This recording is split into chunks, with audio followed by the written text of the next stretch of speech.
Lucas capítulo 10, versículo 16. Jesus Cristo afirma que quem vos ouve a vós, a mim me ouve. Quem rejeita a vós, a mim me rejeita.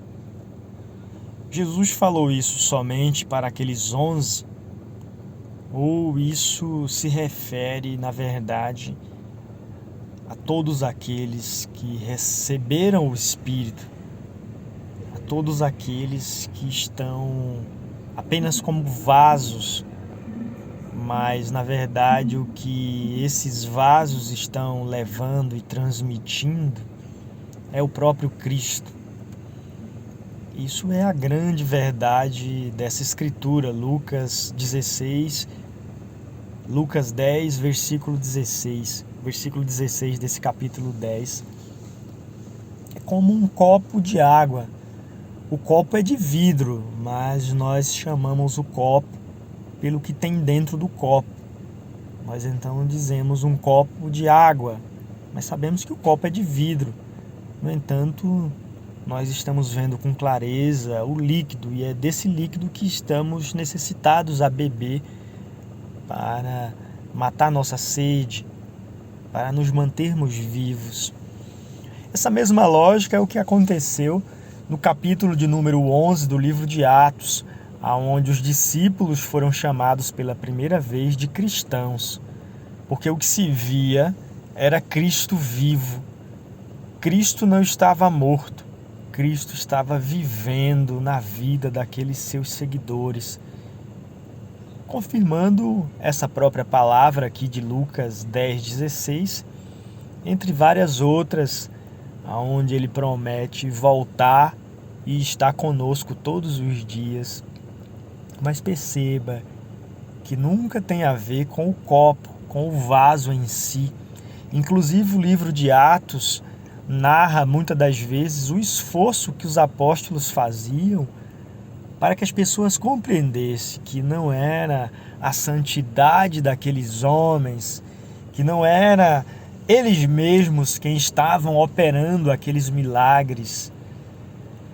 As boas novas, o poder de ressurreição, o Evangelho nunca é o homem, mas o Espírito Santo, a promessa do Pai, o cumprimento do que o próprio Cristo disse. Jesus não veio para ele mesmo, ele veio por minha causa, ele veio por sua causa. Ele veio para que todos quanto nele crê não pereça, mas tenha a vida eterna.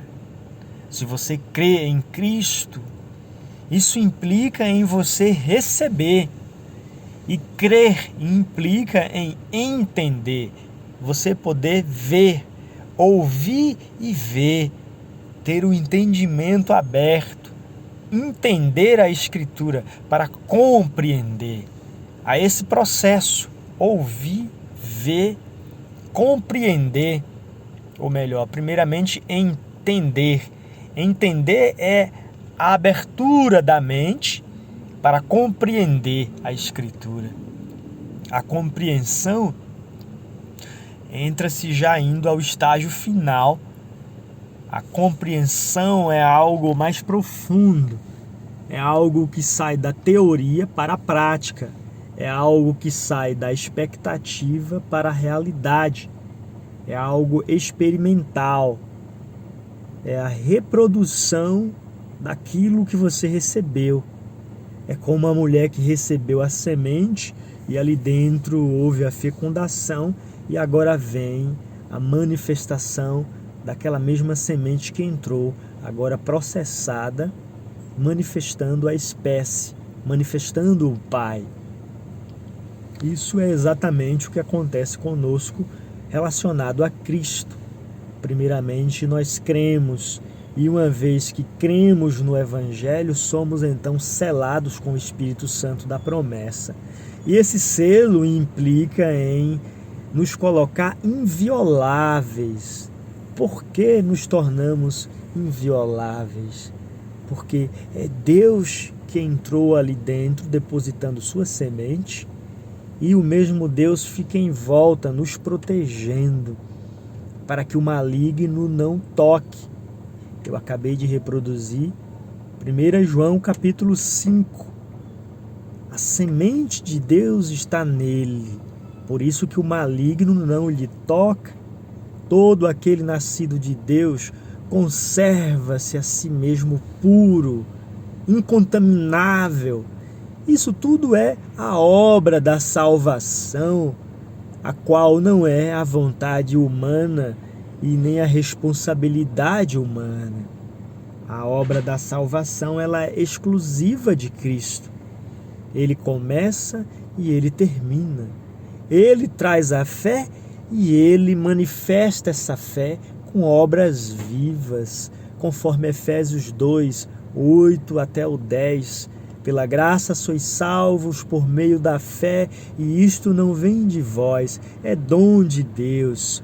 Fomos então feitura sua, gerados em Cristo Jesus, para a manifestação dessas boas obras já dantes preparadas pelo Pai. E quais são essas boas obras? Se trata da manifestação dos filhos de Deus. A obra de Deus, essas obras de Deus são seus filhos. No singular, a obra de Deus é crer no Filho. E uma vez que você crer no Filho, implica em tudo que eu já falei. Crer é compreender, crer é receber isso. E o que é isso? O Cristo, o Evangelho encontra lugar em seu coração. E isso não fica somente em teorias, isso não fica somente em iluminação, em conhecer a Deus, os mistérios e saber das profundidades. E isso não é algo somente da imaginação ou da iluminação do entendimento, mas isso é real, impactante, transformador e manifestador. Primeiro há uma iluminação na mente, assim, essa primeira fase, estágio, aonde ele acende a luz. Agora, para que a luz foi acesa? Para que Deus opere. A sua primeira obra é a luz, haja luz. E uma vez que a luz é acesa, então vem todo esse processo da obra de Deus sendo introduzida. Venha a nós o teu reino, seja feito a tua vontade, assim na terra como no céu. Tudo isso representa essa inteireza do reino. O que é o reino? O que é vir a nós o teu reino? É exatamente a descida do Espírito. E o reino representa o domínio, a mudança de autoridade, a mudança de governo. Agora já não sou mais governado pelos sentidos corporais, já não sou mais guiado pela vontade da carne e dos pensamentos. Os espíritos que outrora me levava para a obediência terrena, agora todos eles foram expulsos. Todos eles se dissiparam, porque a verdadeira luz raiou. O Espírito de Deus veio sobre mim, gerou nova vida. E então agora estou ressuscitado com Cristo. Eu agora fui transportado. Eu saí desse domínio das potestades do ar. E agora estou no reino de Deus, manifestando a palavra e vontade de Deus, a qual é boa, agradável e perfeita. Verdadeiramente, isso é um grande processo. Posso aqui sintetizar isso de uma forma entendível nos 3 tempos: pretérito, presente e futuro. Fui salvo, estou sendo salvo e serei salvo. Fui escolhido por Deus, estou ouvindo sua voz e então serei glorificado, saindo desse corpo insignificante terreno, saindo do velho homem para a morada celestial. É necessário não atropelar os estágios, percebo que muitas pessoas confundem e pensam elas que por Deus ser tão grande, eu não preciso então de um pastor, eu não preciso então de alguém para aprender o Evangelho. E isso é um grande erro. Nós somos membros uns dos outros, mesmo nós pastores, nós apóstolos, nós evangelistas, nós mestres. Quando eu digo nós, eu estou dizendo com entendimento e revelação. Eu não estou aqui me colocando como um pregador, mas estou entendendo exatamente o dom. O pregador é o Espírito Santo. Você de fato é ensinado por Deus, mas se Deus está em mim, como você rejeitará a Deus? Porque você está vendo o véu, então você ainda não entende bem a fé, você ainda não entende bem essa passagem. O discípulo é exatamente o mestre. Quando o discípulo não está se tornando mestre, não está se colocando no lugar de mestre, mas quando o discípulo está sendo somente um transmissor, como uma lamparina, como o copo d'água que eu já citei. Nós, como discípulos, estamos tão somente sendo um canal aonde o mestre está vivo. E isso zera a nossa glória. De fato, o pregador é aquele que vive em mim. Se você entende isso, você assim comunga e aprende diretamente de Deus.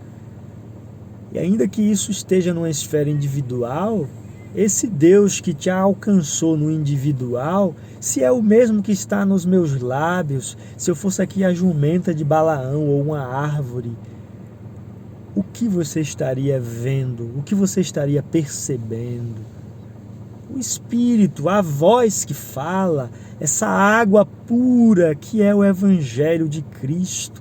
Todos os verdadeiros pregadores não estão pregando a si mesmo, não estão pregando uma religião, não estão pregando algo que é dos homens, mas estão sendo o canal aonde aquele que é enviado está se enviando, está se transmitindo. Se Cristo está me usando e entrando em você, não tenha medo. A fecundação não será meu filho, mas é o Verbo. O Pai que vive em mim é o autor da obra. Paulo disse, pelo Evangelho, perceba, pelo Evangelho vos gerei. Não é Paulo o Pai, mas é o Evangelho, o Cristo que vivia em Paulo. E essa mesma lógica continua a fluir, continua a acontecer.